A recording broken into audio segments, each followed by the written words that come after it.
be edited off. Okay.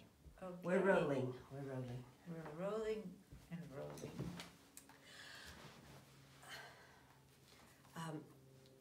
I'll edit this bit off, but I'm just going to ask you, I'm going to start by asking you to introduce yourself in case there's anyone who doesn't know you. So, okay, I'll ask you. 3, 2, 1. I'm here today feeling very privileged and honoured to see Riane Eisler again, our second visit together. Riane, please would you say a few words about who you are and the work that you do? Be happy to, and I'm delighted to see you again, Roz. My name is Riane Eisler, and I am a cultural historian and systems social scientist. I also have a background as an attorney. I'm probably still best known for my book, The Chalice and the Blade. Subtitle is Our History, Our Future. And going way fast forward, my most recent book is Nurturing Our Humanity, and that just came out with Oxford University Press. And in between, a lot of books in between, and I'm also president of the Center for Partnership Studies and editor-in-chief of the Interdisciplinary Journal of Partnership Studies, and so on and so forth. How's that? Wonderful, a very impressive body of work. Thank you. So Riane, when you look around the world now, what concerns you most about what's happening? Well, what concerns me is that we are again in the midst of a regression to what I call the domination end of the partnership domination social scale. And there are many symptoms of that. But looking at it from the perspective of my latest research, which is really elaborated on and detailed and with lots of citations in Nurturing Our Humanity, what I see is denial. Denial about climate change, denial about strongman rulers, denial about the subordination, about in-group versus out-group thinking, whether it's devaluing immigrants or people of different religions or races. These are all symptoms of domination systems writ large. It's dangerous. At this particular point in our history, perhaps more dangerous than ever. Because for one thing, at our level of technological development, this mentality of the conquest of nature and of denying what we're actually doing to our life support systems, to our Mother Earth, could have drastic consequences. Absolutely. We've got a man leading the wealthiest and most powerful nation in the world, the United States, who is unhinged, and yet got elected by many men and women in this country who wanted a strong man, who didn't really mind his inflaming all of this in-group versus out-group thinking, the devaluation of women and the so-called feminine, which is key to him. Yes. That is very dangerous too at a time of nuclear and biological weaponry. So these are just sort of the top of the deck. Absolutely. We could talk for days just on that. So given the dangers that we're facing right now, what do you think is our best way forwards to a peaceful and a sustainable future? Well, my work really addresses that issue frontally. And what it shows is that, yes, there has been progress. You know, I sometimes say it as a joke that when I get depressed, I think of the European Middle Ages. Why? Because they looked a lot like the Taliban. Well, the Inquisition, the Crusades, the witch burnings, women and children had absolutely no rights. In fact, nobody had any rights. Yes. And St. Augustine put it very well.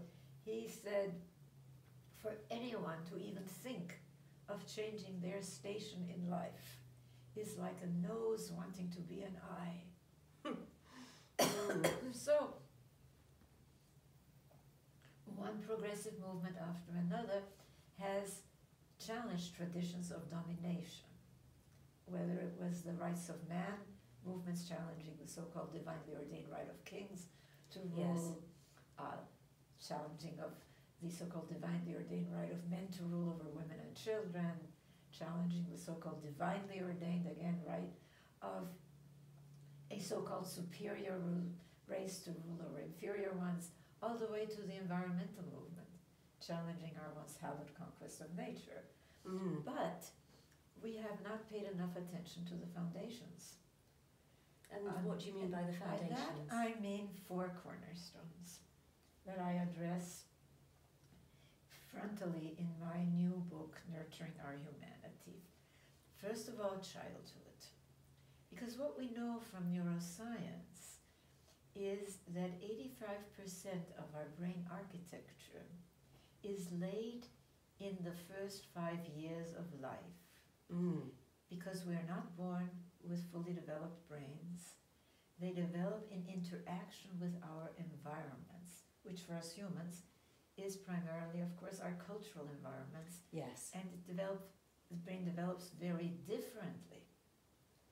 I mean, the subtitle of my new book, Nurturing Our Humanity, is How Domination and Partnership Shape Our Brains, Lives, and Future. And we haven't paid enough attention, even though we know from neuroscience that what children first experience and observe really directly impacts how their brains develop. Very much so, yes. So childhood is the first of the pillars. Gender is the second one. And of course, that's one thing that children observe very early on. And in domination-oriented families, what kind of a model do they learn for relationships? They learn to equate difference, beginning with the difference in form between the female and male form, with either superiority or inferiority, dominating or being dominated, being served or serving. That's a template. They acquire that template for in-group versus out-group thinking before their brains, much less their critical faculties, are formed. Yes, so it's unfiltered, it just goes straight into their wiring. And so whether it's Shia against Sunni or Sunni against Shia in the Middle East, or white against black, or against native, citizen versus immigrant, it doesn't really matter. It's a way, and this is detailed in Nurturing Our Humanity, it's a way of deflecting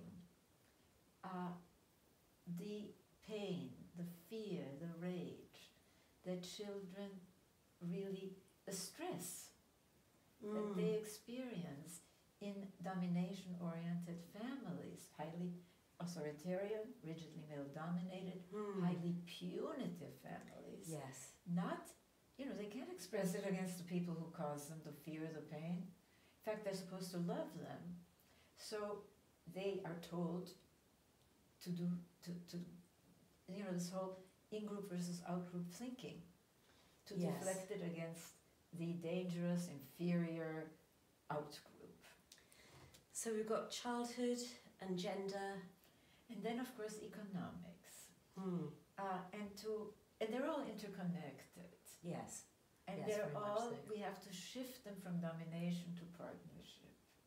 Because these progressive movements that I mentioned really challenged the top of the domination pyramid primarily. And these are the foundations on which domination regressions keep occurring, whether it was Hitler in Germany, Khomeini in Iran, Trump in the United States, Erdogan in Europe. It doesn't really matter. We really have to understand that we have a gendered system of values in which Take, for example, GDP. It includes activities that actually harm and take life. Yes, couldn't Making agree more. cigarettes, Yeah, yes. the resulting medical bills, the resulting funeral bills are all part of GDP. So it's, and domination systems create artificial scarcities, misdistribution of resources, failure to invest in caring for people so that we can really fully develop. What my work really does, it is connects the dots. Yes. And it does that by taking into account, first of all, two huge dots that are ignored in conventional studies: women and children, the majority of humanity. That is the majority, yes. And think about that. I realized that in all my years of so-called higher education, there had hardly been anything by, about, or for people like me, women. Yes. And as for children, I mean, think how little we are taught in sociology, for example. I mean, this what we today know from neuroscience and the partnership and domination configurations as two alternatives to right-left, religious, secular, Eastern, Western, none of which pay any attention, by the way, to the majority of humanity. So many women have been excluded from history. Completely. Yes. Completely. So if you are really, but it's not surprising, because look, out of about 1,600 years of so-called modern Western science, only 50 years ago, 50 years ago, out of 1,600, did women's studies even begin to enter universities. You know, then men's studies, gender studies, queer studies, but they're still marginalized. Yes. And as for children's studies and what we know from neuroscience, it's only taught in a few biology and a few psychology courses. It should be part of sociology, political science, economics. In the way it's part of the world, yes. So then what's the fourth pillar? Oh, well, it's stories and language. And of course my work tells different stories based on actual empirical evidence. Right. Okay. Yes. Yeah.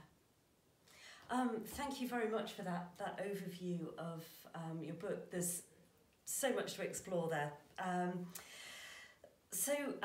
think you've already touched on this. When we look at the future and all of these challenges that face humanity right now, clearly we need all hands on deck. But I wonder if you feel that women have a particular role to play. Absolutely. Women have a particular role to play for many reasons. First of all, in domination-oriented societies, the human capacities are split. And men, they get some emotions. They get anger and contempt. You know, very appropriate for those top-down rule, right? But these so-called soft emotions, caring, caregiving, non-violence, they're relegated to the, quote, inferior, right? Yes. Dominated part of humanity. I mean, men are very capable of caring. Look at all the men who are today diapering and feeding babies and getting endorphins. I mean, neurochemical rewards of pleasure for doing that, which they're deprived, of course, by the so-called traditional domination-oriented socialization. But so women are socialized to do this. We are taught that. The other thing is, when you have a traditionally disempowered group coming into power, this happened with Jews. When Jews were no longer completely left out from the mainstream of Western civilization, they made enormous contributions. You know, I mean, the names, they're mostly male names, Freud and Einstein and so on, because those are the people that have been given publicity through our canon. But women really are just beginning to enter positions of power. And not all women, not all women. I mean, Phyllis Schlafly is the example of a woman who identifies so much with the domination gender stereotypes that Yes. this became her mission in life, you know, defeat the Equal Rights Amendment, right? Yeah. Maintain the quote, traditional code for authoritarian, male-dominated, punitive family. But women are beginning to redefine power. And this is contagious because enlightened men are beginning to also then redefine power.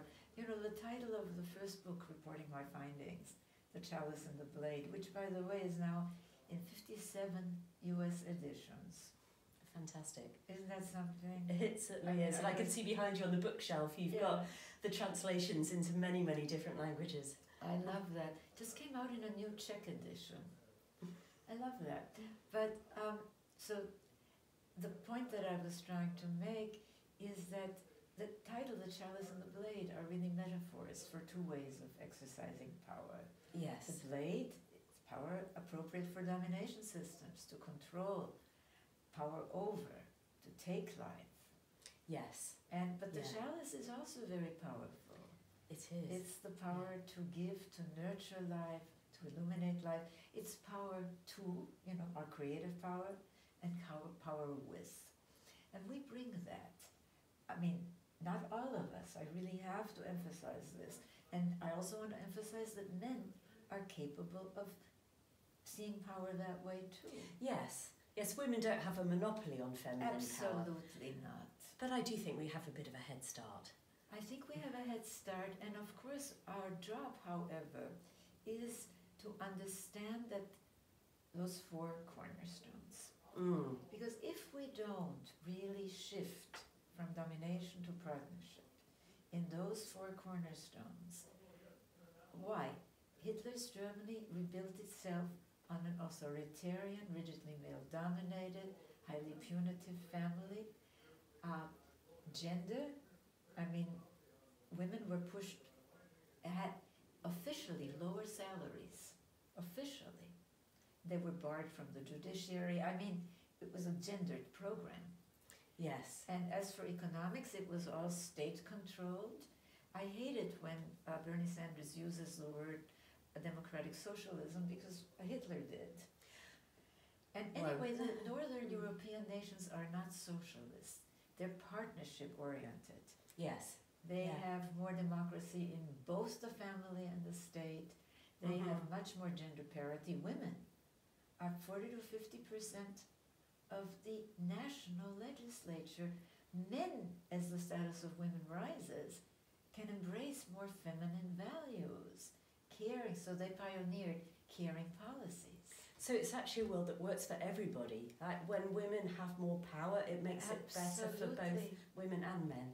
And you know, those nations also introduced the first laws, which we've got to. 50 nations have now adopted them. Laws prohibiting physical discipline of children. That is essential. But at the same time, the first peace studies came out of these Northern European, more partnership-oriented nations. This is not coincidental.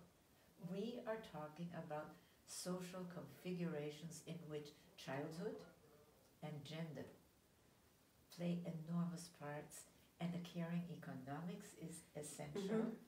And yes, they view human nature differently.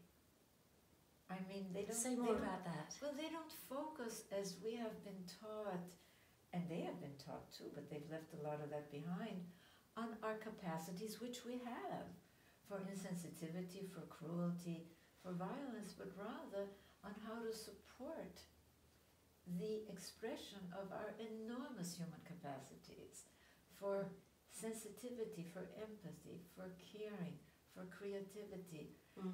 So they have a very healthy market economy. They're very creative, but they also have very caring government policies.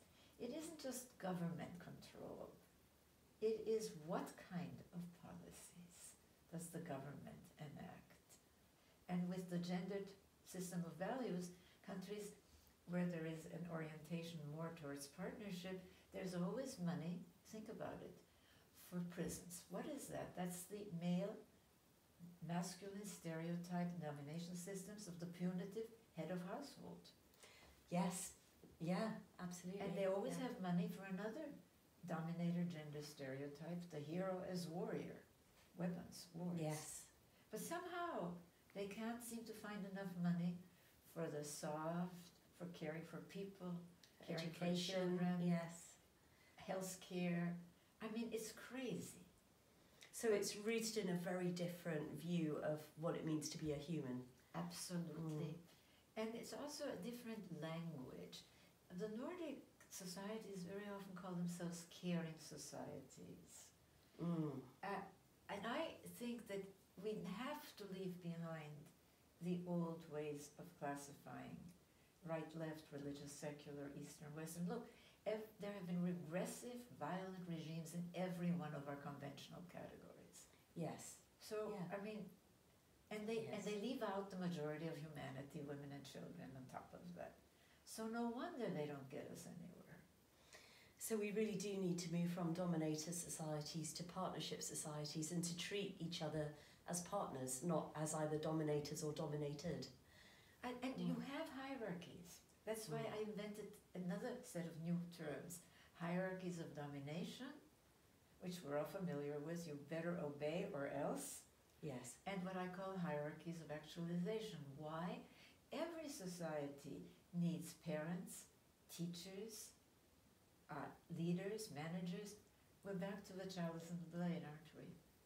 How is power conceptualized? And that depends on the orientation to either the domination or partnership end of the social scale. Beautifully encapsulated. Riane, thank you so much for your time today. I really appreciate it. Well, it's a pleasure to talk with you, always. And I love what you're doing, bringing women together to work for a better world. Okay, so that's the first part done. Did my husband's talking interfere? I don't know. I could hear him and I didn't want to interrupt our flow. I know, I will hear have him to... too. I almost stopped us. I don't know. He doesn't think. That's okay. If I find... And in his defense, I don't think he knew that we were taping. That's right. If I find that it is a problem and we can always hop on a Skype call and record that, but let's you just... want to try it? Well, I'm conscious of the time because it's 10 to 4 now, Okay. and I know that you... Yeah, I did want to talk about cybercurrency. Yes. I mean, I'm certainly not an expert on cybercurrency, but this year I keynoted the Bretton Woods 75 conference. Oh, I was there last year. Yes. At the sort of the preamble conference. Right, and I keynoted the wonderful. The one this year. Yes. And out of this, a group formed to develop and update our social wealth economic indicators. The Center for Partnership Studies developed these alternative metrics that show the value of care work in economic terms, that include women and children, and that not only look at where we are, but also what, which is outputs, but what kind of investments, inputs make for better outcomes. But there are 26 of them, and that's a lot to ask of people. Yeah. So we want to condense them into 2 indicators. Right. One for human capacity, which is all-encompassing and essential for the post-industrial era, of course, where high-quality human capital, we're told, is the most important. And also care, investment, caring for people, starting in early childhood, and caring for our Mother Earth. Right. And so that group formed, and one of the members of the group is a New York assemblyman who has introduced a cybercurrency that actually gives value to the work of caring. Oh, darling, we're taping. Oh dear. That's okay. That's all right. All right. No problem at all. Darling, we are taping. I'm on my way out. Oh, come on. That's okay. It's okay. It's your home. Don't worry about it. All right. Okay. I had asked David to come in to meet you. That was my fault. Oh, well, now I feel bad. Shall I just stop taping? No, let's finish. Okay. Can you edit? Yes. Okay. So this assemblyman has introduced a bill that would create a cybercurrency where people can actually accord value to the work of caring for others. And I loved your idea of the yin and yang currencies. I borrowed it from Bernard Leiter. Yes. Well, and he wrote about that. He did, yes. Yes. I love his work on that, Yeah. which references your work as well. Well, you know Galia Bernarzi. Yes, I do, At Vancouver. Yes. Financed this, spent millions to finance this conference, and she and her team are very much involved with us. Wonderful. In developing the Social Wealth Index, which I'm really excited about because it appeals not only to those of us who are working for a better economic system, but to the people who control the resources, by showing that we must invest in supporting caring for people, especially in early childhood, and caring for nature, and that this is essential not only for environmental and social reasons and human reasons, but for purely economic reasons. Because without that high quality human capital, a term that I don't like, I call it human capacity development, we are not prepared for our post-industrial era. It's so important, isn't it? Yes. And the systems that we have in place at the moment are not supporting the development of human capacity to anything close to its potential. Well, there's a little bit of a trend. California, New York, have some semblance of paid parental leave now. But and the new governor, Governor Newsom of California, is really pushing early childhood education. Investment in that. Good for him. So there are some, and they're men really, who, well, because more men are in positions of political power. But still, there is movement, but it's much too slow. And my wish is that my book, especially, my books really, especially this latest one, Nurturing Our Humanity, which ends with the Four Cornerstones, can have a political impact. Yes, so much to be said about that, because it does seem that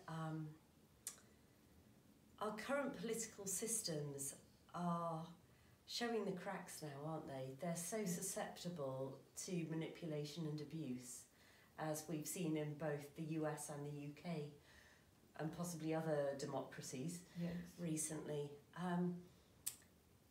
That I'm curious about what a new model would look like, and maybe this is my idealistic side speaking, but if we were to come up with a new model of governance that embraces our shared humanity on this shared planet, where climate change is not going to confine itself to the countries that caused it, like, at what point do we stop regarding ourselves as being a particular nationality or from a particular state, and actually just recognise our shared destiny as inhabitants of planet Earth, as humans? Well, and it really starts with those four cornerstones. Yeah. And this is long-term work, although you can have change. There are turning points. And change can happen quickly.